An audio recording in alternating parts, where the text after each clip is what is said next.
Assalamualaikum warahmatullahi wabarakatuh. Perkenalkan, nama saya Dwi Yulianti dari Sekolah Tinggi Ilmu Administrasi Banten, jurusan Administrasi Publik dari kelas AP 19A semester 3. Di sini saya akan membahas mengenai informasi e-learning di FTI Universitas Jayabaya.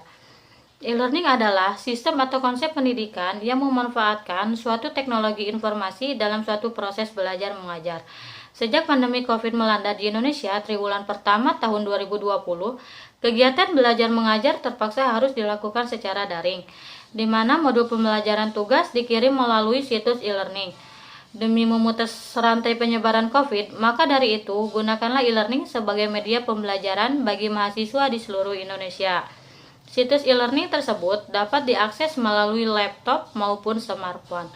Berikut gambaran e-learning yang dipakai oleh FTI Universitas Jayabaya. Ini adalah awal halaman situs e-learning. Terdapat session login yang mengharuskan mahasiswa memasukkan data username dan juga password yang dimilikinya.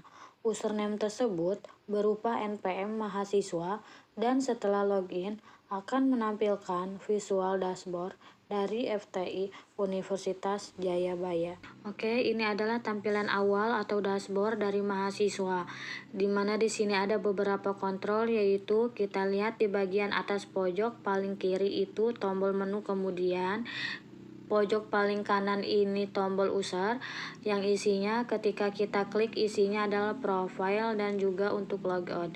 Kemudian di sebelah kiri user itu ada tombol untuk membuka dokumentasi, FAQ dan juga support.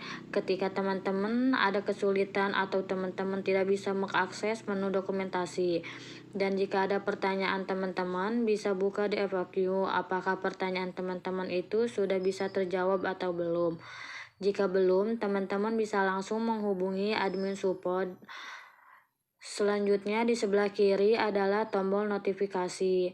Nah, notifikasi ini adalah notifikasi yang berkaitan dengan mahasiswa, seperti penilaian dosen, publish class, dan yang lainnya. Kemudian di sebelahnya ada informasi jurusan dan informasi tahun akademik yang sedang berjalan. Di bagian bawah terdapat tombol support, ini untuk chat langsung dengan support kita. Jika teman-teman ada kesulitan, teman-teman bisa langsung chat dengan support kita. Untuk di bagian tengah-tengah bisa lihat ada satu kolom yang isinya itu keterangan dosen, kemudian judul pertemuan, keterangan pertemuan, pertemuan keberapa, dan ada beberapa tombol. Di sebelah kanan yaitu tombol untuk masuk ke dalam kelas, tombol untuk melihat statistik dari teman-teman sendiri selama mengikuti kelas tersebut, dan untuk tombol mengunduh seluruh berkas yang ada pada pertemuan tersebut. Oke, itulah penjelasan singkat dari beranda mahasiswa. Selanjutnya kita masuk ke dalam kelas dan tanggung jawab utama dari mahasiswa tersebut.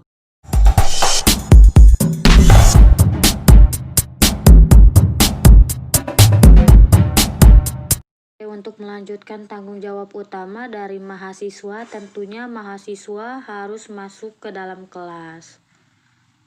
Untuk masuk kelas, mahasiswa dapat menekan tombol untuk masuk kelas. Ketika sudah masuk kelas, inilah tampilan dari kelas tersebut. Di kelas ini kita dapat melihat beberapa tombol di sebelah kanan, yaitu tombol conference, tombol soal, dan juga tombol forum diskusi. Nah, fungsinya untuk tombol conference sendiri ini untuk mengikuti conference, soal online untuk mengerjakan soal online, dan forum diskusi untuk mengikuti atau berinteraksi di forum diskusi. Nah, di bagian bawah sini kita dapat melihat ada list dokumen yang terdiri dari jenis filenya, nama file, kemudian ada tombol untuk mengunduh dokumen tersebut dan melihat dokumen tersebut secara online. Nah, di sebelah kanan kita dapat melihat kolom informasi dan keterangan. Ini keterangan dari kelas yang sedang kita buka sekarang, kemudian keterangan pelaksanaan conference-nya dari tanggal berapa, dari jam berapa hingga jam berapa. Kemudian batas akhir pengumpulan tugas untuk mata kuliah ini. Selanjutnya di bawah ada tombol untuk pengumpulan tugas dan kuis. Ini berfungsi untuk jika teman-teman sudah mengerjakan tugas dan kuis, maka dapat dikumpulkan dengan menekan tombol ini. Maka ketika ditekan, maka akan muncul tampilan seperti ini. Dimana di sini kita bisa lihat ada tugas dan juga kuis. Teman-teman bisa mengunggahnya di sini. Kita contohkan pengunggahan tugas.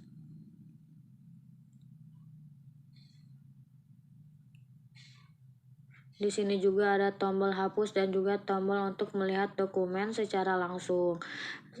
Setelah semuanya selesai, kita simpan. Jika notifikasi berhasil, maka tugas sudah berhasil diunggah.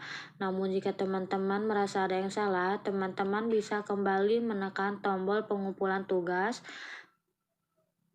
kemudian menekan tombol lihat untuk melihat apakah sudah benar tugas yang dikumpulkan. Kita buka halaman baru dan menampilkan dokumen yang sudah teman-teman unggah. Jika sudah tidak ada yang salah, teman-teman bisa menutupnya. Selanjutnya, setelah mengumpulkan tugas, teman-teman tinggal menunggu penilaian dari dosen. Selanjutnya, jika teman-teman ingin masuk atau berdiskusi di forum diskusi, maka teman-teman bisa menekan forum diskusi. Kemudian akan membuka tab baru dan akan muncul forum diskusi. Dan ini adalah contoh forum diskusi yang sedang berjalan. Nah, ini adalah tampilan dari forum diskusi teman-teman. Bisa diskusi di forum ini terkait dengan mata kuliah yang sedang berjalan. Jika teman-teman ingin membalas percakapan dari dosen maupun teman-teman yang sudah terkontribusi di chat ini, teman-teman bisa menekan tombol balas, kemudian membalasnya.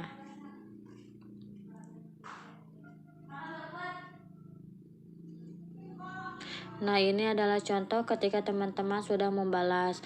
Jika sudah selesai dengan forum diskusi, maka bisa menutupnya.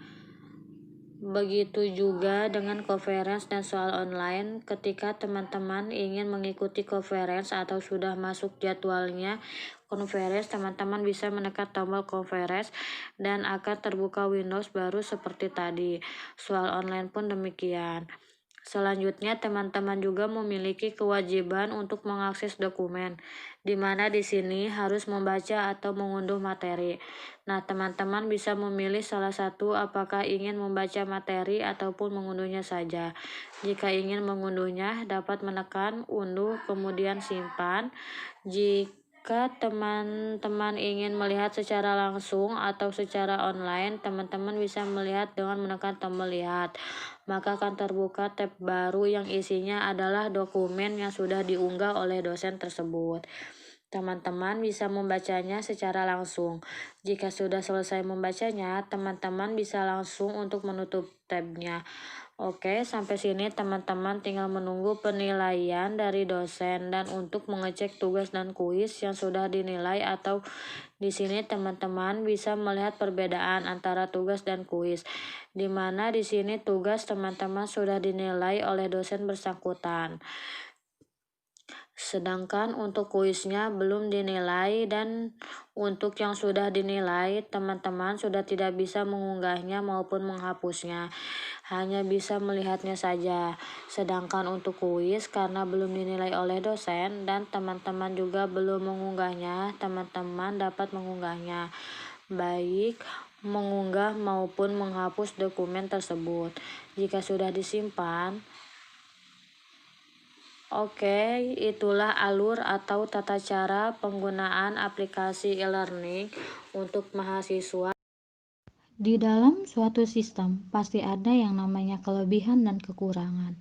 Dan di sini saya akan sedikit menyampaikan terkait dengan kelebihan dan kekurangan dari sistem e-learning FTI Universitas Jayabaya itu sendiri. Di sini untuk kelebihannya terdapat 4 poin. Yang pertama, yaitu waktu belajar yang fleksibel, menjadikannya sangat memudahkan bagi mahasiswa terutama program kelas karyawan, karena waktu Anda sudah digunakan untuk bekerja. Pembelajaran e-learning inilah solusinya. Waktu untuk belajar bisa dilakukan kapan saja tanpa terikat dengan jam belajar. Yang kedua, dapat diakses dengan mudah.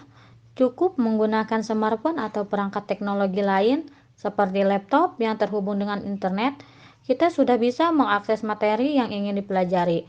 Dengan menerapkan e-learning, kita dapat melakukan kegiatan pembelajaran di mana saja dan kapan saja. Ketiga, yaitu sistem absensi yang begitu simpel. Sistem perhitungan absensi di e-learning FTI Universitas Jayabaya ini memberikan waktu 3 hari sejak materi diupload ke halaman, kemudian harus diunduh oleh mahasiswa, dan mahasiswa tersebut dikatakan hadir jika telah mengunduh materi tersebut. Keempat, biaya lebih terjangkau. Tentunya kita semua ingin menambah ilmu pengetahuan tanpa kendala keuangan. Dengan bermodalkan paket data internet, kita dapat mengakses berbagai materi pembelajaran tanpa khawatir ketinggalan pelajaran apabila tidak hadir. Untuk kekurangannya sendiri dari sistem yang digunakan oleh FTI Universitas Jayabaya itu sendiri, terdapat 4 poin. Yang pertama, tidak adanya fitur aplikasi sendiri. Nah, tidak adanya fitur untuk melakukan video meet dengan semua anggota kelas dengan dosen, sehingga dosen dan mahasiswa harus menggunakan aplikasi lain yang menyediakan fitur video call seperti aplikasi Zoom dan juga aplikasi Meet. Kedua, kurangnya interaksi dengan pengajar. Beberapa metode pembelajaran e-learning di FTI Universitas Jayabaya ini bersifat satu arah. Hal tersebut menyebabkan interaksi pengajar dan mahasiswa menjadi berkurang, sehingga akan sulit bagi Anda untuk mendapatkan penjelasan lebih lanjut mengenai materi yang sulit dipahami. Ketiga, minimnya pengawasan dalam belajar.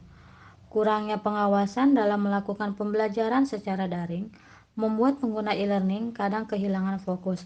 Dengan adanya kemudahan akses, beberapa penggunaan cenderung menunda-nunda waktu belajar. Perlu kesadaran diri sendiri agar proses belajar dengan metode daring menjadi terarah dan mencapai tujuan. Aplikasi e-learning error. Terkadang aplikasi ini terjadi masalah ketika mengakses halaman e-learning yang diakibatkan banyaknya mahasiswa yang sedang mengakses halaman tersebut dalam waktu bersamaan. Cukup sekian informasi yang saya dapatkan mengenai pembelajaran online di FTI Universitas Jayabaya. Semoga informasi yang saya berikan bermanfaat. Kurang lebihnya saya mohon maaf. Wassalamualaikum warahmatullahi wabarakatuh.